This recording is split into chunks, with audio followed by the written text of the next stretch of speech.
Hello there, I'm Dynast and this is my WazHack speedrun commentary that I decided to do. Um, WazHack is a very unique game. It's sort of a side-scroller turn-based game, although it may not look like it for now. And your goal is to get to the bottom of the dungeon and retrieve the amulet of Zao that's being guarded by a huge dragon.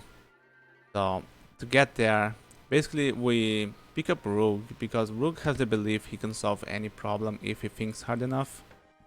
So he can sacrifice his intelligence to increase his damage output, or to recover health or to recover mana, until he becomes so dumb he cannot do that anymore.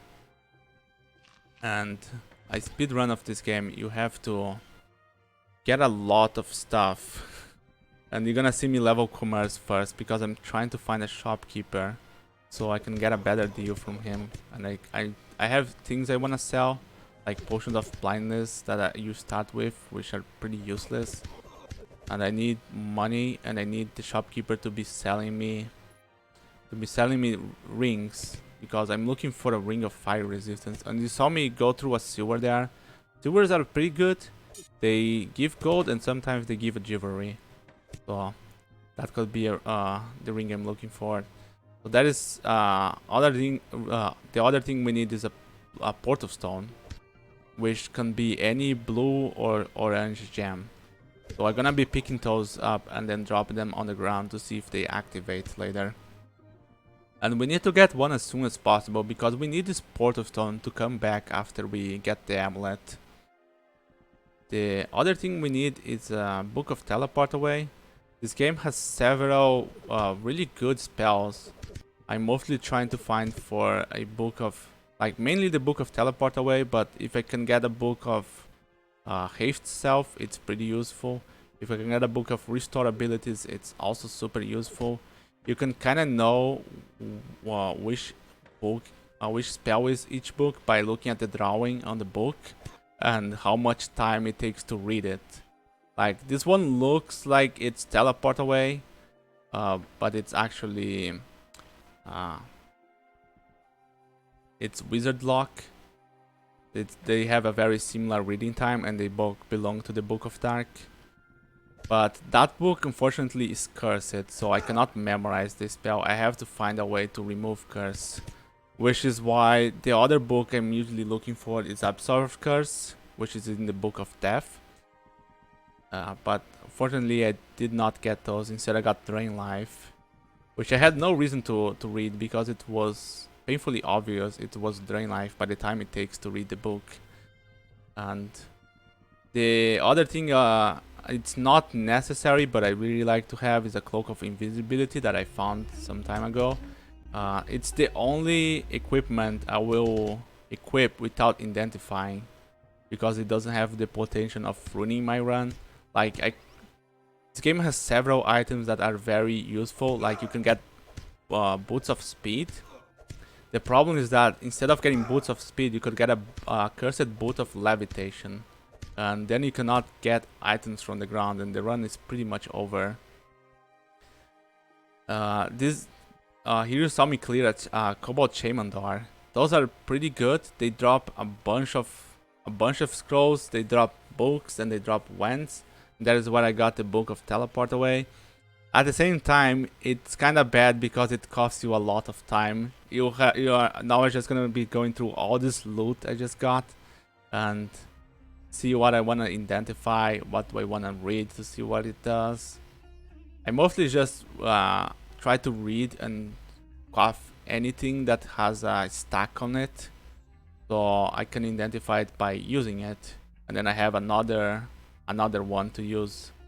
Because if I just read identify a scroll of invulnerability, then I lost it. Like, I know it's invulnerability, but now I already wasted it. And if you save it to read it later, you could just not find it. So here I'm buying stuff and I'm just identifying all this stuff I got. The shopkeeper didn't have any rings for me, which is kind of a shame. So I'm just gonna learn teleport away. I still need to find a ring of fire resistance and a ring of teleport control. So I'm gonna go start identifying my rings. I have fire resistance, and that's a ring of teleport, which is not teleport control. Teleport will just randomly teleport you. But I got money, so I'm gonna head over here. There's those fountains, and you can just throw your money in the fountain and wish for something, and it may or may not come true. So I'm gonna wish for a collar of shouting, which is basically the same thing as a teleport control, but it's supposed to put on your pets, but you can also wear it, it's no problem. And it's also a lot cheaper than a ring of teleport control. Like a ring of teleport control costs goes for around 900 gold you'd have to offer on a wish, and the collar is less than 500. So our wish came true, so we just have to find the item on the ground. The moment I see a collar on the ground, it was safe to assume it was teleport control. And once we have that, we can just start descending. And here is where it gets really interesting, because I still don't have a way to kill the final dragon at the end. So I just trying to come across anything, like maybe I find a scroll of invulnerability or a potion of ludicrous speed. But what I really want is bow and arrows. Here is I'm gonna stop by this beehive to try and get some royal jelly. Royal jelly increases your strength. Unfortunately, I didn't get any there, just wasted time. So I'm gonna move on. Here I saw a ring, and I don't know why I went for it. I really don't need this ring, whatever it is. But there's also this gargoyle, and I wanna kill it because I'm very under-leveled. I should have been level 7, so I could get silence to level 3, which helps me not get noticed by enemies, making the descent way easier. So here I'm just completely lost. I picked up that ring and I failed to find it on my inventory. So I just kept browsing, read the scroll of mapping for no reason at all, and resumed teleporting back down. Some of these maps are very tricky to get by. There is the first arrows I found on another bow with it as well. So just gonna keep going down, looking for anything that could help. Chests are pretty good, they can have lots of consumables on it. And here I got debated into going for this scroll and stepped on a polymorph trap, turned into a rat, and that could be bad. If I become something that is too dumb to use teleport away, I'm kinda stuck there for some time. Luckily, I became a Cobalt Shaman, so I just teleport to this friendly fire giant who will undo the polymorph for me. If you die while you are polymorphed, you just turn back to normal. So we're just gonna keep picking up more scrolls. There is a mimic there, and I don't wanna mess with it. I run out of mana, so I have to sacrifice intelligence to recover it. At this point, my intelligence is starting to look pretty bad. That's one of the other things that mess you up being underleveled, is that you don't have a big mana pool. So what I usually do in these situations is just try to find a fountain, and there is one, but it's very in the open, so I'm just gonna take a gamble and quaff from it. I got 1 point of intelligence from that, which I consider a fair deal. I could have been paralyzed there, and then any enemy who showed up would be able to just kill me, because there's nothing I can do about it. So I got 1 int, got the hell out of there, just gonna keep going down. There's a lot of dark floors. I was unable to find a lamp in this run. So I just don't want to go into the dark because enemy might swing at me. Here's another beehive and a shop, which I really wanted to go to, but there's a Tengu right in the middle guarding it, and I don't want to mess with him. So I just gonna have to forget it. You know, with the teleport spell, it happens sometimes. I'm using a very bad mouse. And there's another shop. It's also being guarded. I wanted to teleport to the cube, but it would hit the shopkeeper, and the shopkeeper would be mad at me, so it's not worth it. The other thing that makes dealing with shops really bad is that I have a collar on my neck, and that reduces my charisma by 10. So the shopkeeper is really not gonna give me a good deal, especially if I zap him. So here I run out of mana again. I'm gonna start quaffing potions, trying to find mana, but instead I got enlightenment and restore ability, so I was able to get some of my intelligence back. And here we are approaching the last floor. I found some more arrows just to make things even better. You can see there's lightning sparking around. Most spells don't work here. I cannot teleport into this room and I cannot teleport out of it. So it's just me and the dragon for now. And I'm gonna throw a potion of sickness at it because it does a lot of damage over time. And now I want to approach it and aim around the dragon to see if I can find any eggs. If you shoot the eggs with an arrow, you can just destroy them. If you don't do that, the eggs will hatch and the dragon hatchlings will block your line of fire and do all sorts of mean stuff to you. I didn't saw any, so I just gonna buff myself and start firing the bow. Unfortunately, I don't have haste here, so the buff is gonna run out before I can finish the dragon. So I'm gonna have to use it again. And that's really gonna lower my intelligence. So I killed the dragon. I got 4 levels out of that. But here is the real final boss. This fire giant that followed me down here. He's blocking my way out.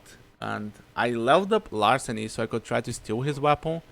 But it's not working because I don't know if it's because of the anti-magic shield around the floor. Or because my charisma is too low due to the color. But this giant is just not happy with me and I have to get around him, which is pretty hard. You can see me hopping towards him because if you try to walk towards an enemy, you're just gonna swing your weapon instead. So I have to try to build momentum and start jumping to get past him while he just flails at me. And now that I got some distance, I'm trying to put all of those enemies to sleep, but it's not working. For some reason, one of the dragons is just not getting affected by the sleep. And I don't know if it's because of their positioning or what.